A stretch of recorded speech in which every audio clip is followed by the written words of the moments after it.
What's up, people of the internet? Alright, y'all, check this out. Look at this monster I have created. Y'all, this is gonna be a self-cooled subwoofer. Y'all, is that not awesome? Like, I've always thought about this and I hadn't done it until now, but I've been working on this for a couple of days. It is functionable. It sits in there real tight.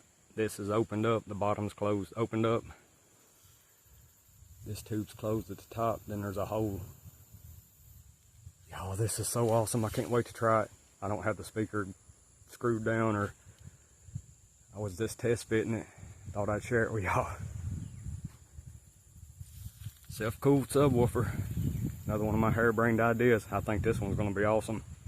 Once I get it in, I'll put some tassels or something right there and we'll see how much air is blowing through this thing. I really think it's gonna work. I mean, cause that 18 pushes some air, so there y'all go. Self-cooled subwoofer. It almost looks like a moonshine still. I may start calling this drum my moonshine still. Y'all, that's awesome. Let me know what you think about it. Let me know if you want to see me try it. Here y'all go.